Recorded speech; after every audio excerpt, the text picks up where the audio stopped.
Dekat dunia ni semua orang ada masa yang sama, tak lebih dan tak kurang, 24 jam. Adil kan? Tapi sekarang ni kau nak tanya hampa semua, apa yang membezakan hampa dengan orang-orang yang berjaya dekat luar sana tu? Cuba fikir cepat.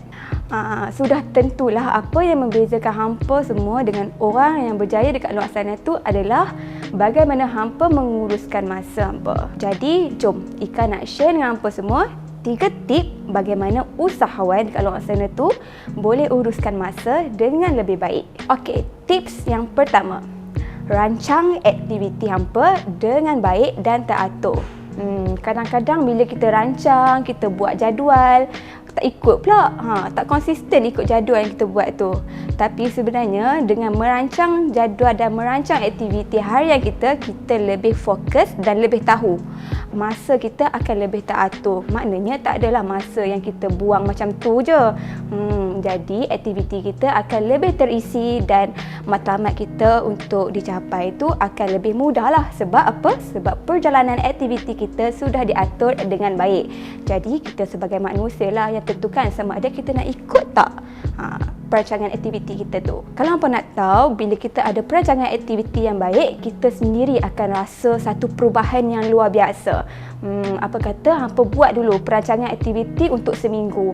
Bila hampa dah konsisten, dah disiplin dapat ikut perancangan aktiviti selama seminggu tu, bolehlah hampa rancang untuk aktiviti sebulan dan juga aktiviti tahunan. Yang kedua pula adalah dengan mengutamakan kerja-kerja yang patut diselesaikan dahulu. Macam mana tu? Contohnya, kita ada kerja yang penting yang bos nak kita submit awal. Itulah kerja-kerja yang perlu diberikan keutamaan. Bila kita letakkan kerja-kerja yang perlu diberikan keutamaan sebagai target awal untuk kita siapkan, pengurusan masa kita akan lebih teratur tau. Sebab apa? Sebab kita selesaikan kerja-kerja yang penting.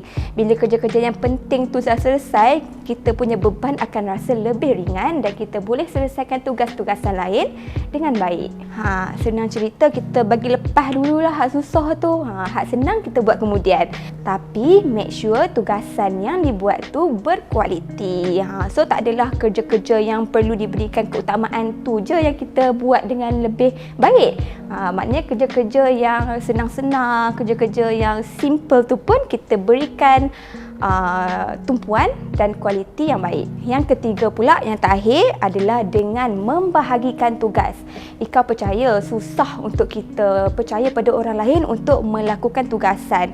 Sebab apa? Sebab kita tak tahu orang tu boleh buat ke tugasan yang diberikan pada kita, and kita tak tahu kemampuan orang tu untuk buat tugasan tu. Tak bolehlah macam tu. Takkanlah hampa nak jadi macam Rashid dan Rashidah, nak puluh nampak seorang je buat kerja. Tak boleh. Kalau hampa ada banyak tugasan dan tugasan-tugasan tu di luar kemampuan hampa, bermakna hampa perlu mengagihkan tugasan agar hampa lebih fokus dan dapat buat tugasan dengan baik. Macam mana? Mudah je kan 3 tips yang Ika share tadi tu. Apa kata hampa cuba dulu buat 3 tips tu dan hampa praktikkan supaya hampa dapat urus masa hampa semua dengan lebih baik. Jangan lupa share, like dan komen kat bawah kalau hampa rasa video ini bermanfaat. Jumpa lagi. Bridge work got your back, bekalah semangat. Bekalah semangat. Bridge work got your back, bekalah semangat.